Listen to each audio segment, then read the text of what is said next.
Price lord. God's love international പ്ലാറ്റ്ഫോമിലേക്ക് ഏവർക്കും സ്വാഗതം. ഈ മിനിസ്ട്രി ഡയറക്ടർമാരായിരിക്കുന്ന സിസ്റ്റർ സിജി ഡെന്നീസിനും ഹസ്ബൻഡ് ഡെന്നീസ് ബ്രദറും ആ കുടുംബമായി നടത്തുന്ന ഈ മിനിസ്ട്രി ദൈവം ധാരാളമായി അനുഗ്രഹിക്കും. ഇന്ന് നിങ്ങളുടെ മുമ്പിൽ ഞാൻ ചെറിയ കലാകാരനെ പരിചയപ്പെടുത്തുന്നു. അയർക്കുന്നം എബ്രാഹിം മിഷൻ ചർച്ച് സഭാംഗമായ ജസ്റ്റിൻ മാത്യുവിൻ്റെയും ഹിൻസ്ബോൾ ജസ്റ്റിൻ്റെയും ഏക മകനായിരിക്കുന്ന ഏബൽ ജസ്റ്റിൻ അവന് ദൈവം കൊടുത്ത കഴിവ് ഇന്ന് നിങ്ങളുടെ മുമ്പിൽ അവതരിപ്പിക്കാൻ ആഗ്രഹിക്കുന്നു.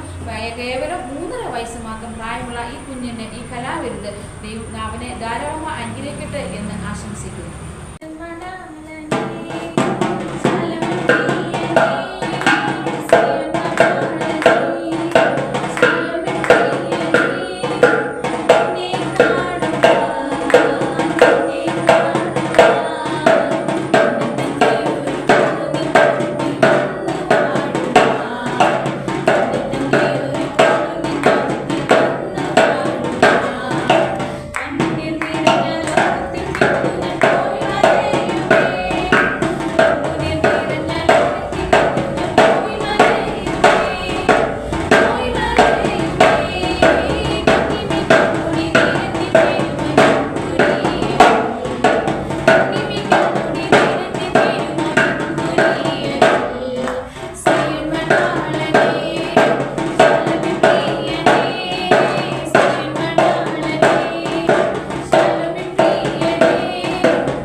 And